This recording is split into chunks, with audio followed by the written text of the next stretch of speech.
Well, what I've learned is, in watching others, but certainly experienced it ourselves in spades, is she's got some gifts that I don't have. We value each other's opinions and decisions. And what that takes is that you're both involved in the process. You're going to have to figure out, just like we do with money in our families. One might be an accountant by trade, whether it's the guy or the gal, and so they take care of the bills and all that, and it's an agreed upon role. We had to become more like a unit where we had to function. We had, different roles, and we had to do different things to complement to take care of Haven and take care of Eden and go back and forth and back and forth. And where we didn't have such distinct separate roles then, I guess that's where we had more conflict. Being involved doesn't mean you do everything, but you have to have an interest, you have to know what's going on, so that when the one that maybe has the role of interacting with the school or interacting with the doctor doesn't feel like they're carrying the whole load. Like every time they report on the doctor visit, they got to go back to square one because you have no idea. You go, what, is our kid sick? It's that kind of a feeling. And then they go, you're not involved. And I feel alone. I wasn't that much of an engaged dad. And I think it would have put a wedge between us, even more than what just the normal life brings in a couple. He's around a lot more and is able to put in time, and I appreciate that so much. And I know I need that, especially needs boys.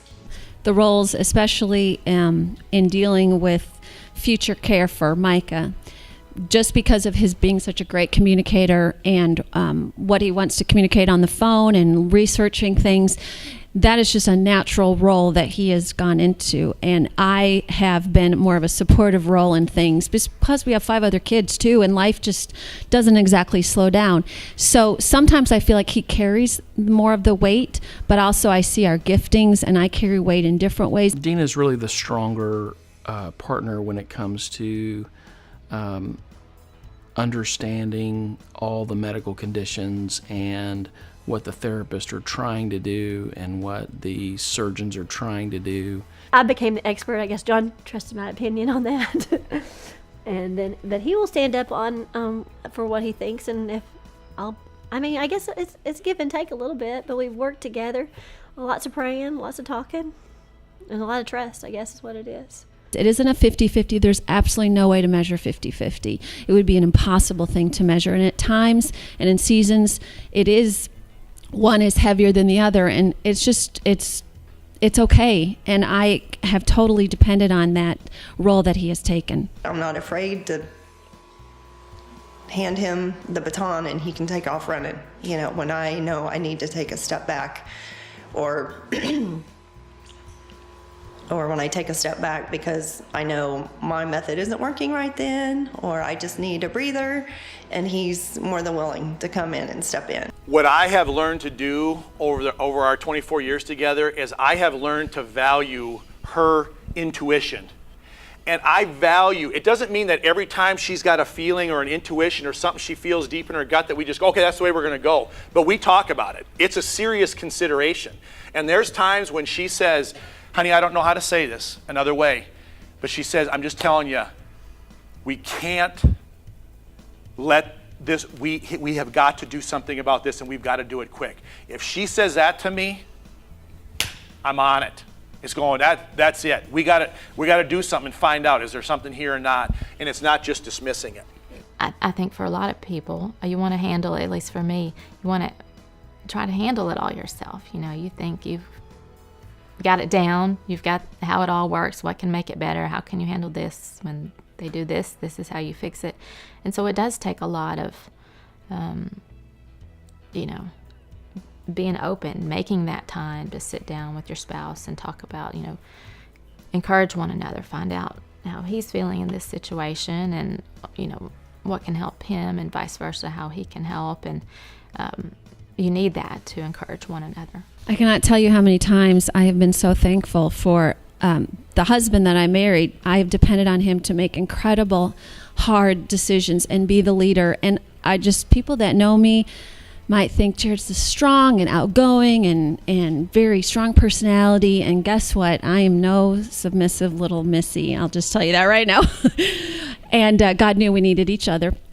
But I have depended on him to be the lead. And husbands, I don't care if it's your personality or not, your wife needs you to take the lead because you don't have all the emotions caught up as a mom. You need to separate it. You can see it separated and make the decisions, and she needs you to be that role. Whether it comes naturally or not, whether it's your personality or not, don't drop that ball. And that happens a lot of times at the most critical and crisis moments. Micah doesn't live with us right now. And so we get to talk to him each week, and he's earned home visits and stuff. And 2 out of the last 3 home visits that he's come, he's had a neurological hijacking. That's what we call it in our home, where it has been an episode. In those times, he's just throwing out superlatives like crazy, and especially directed at her, and says things that anybody who would say it to a mom, let alone a 13-year-old son, let alone someone who is so dependent on us for his care, let alone, and it's all those things that we know exist. And it's at those times when Marisa will just go, she goes, Jared, I'm out of this one. And that's when I got to step in and what I have to do to lead in that situation is I have to bring in the pragmatism. I have to understand what's going on here. This isn't a feelings situation. Feelings has nothing to do with what's going on. What I've got to deal with, I got to deal with my son's safety. I got to deal with my family's safety. I got to deal with what are the contingency plans if this goes longer than this amount of time? What if he destroys something in the house? What if he runs away? I'm thinking all those things. I am in problem solving, keep this from going explosive. That's where I'm at. And it has nothing to do with I don't care about him anymore. It has to do with I care about him by dealing with this situation. And I don't get to cry till later. She gets to cry now, and I say that's okay. I'll cry later, but right now I've got a responsibility.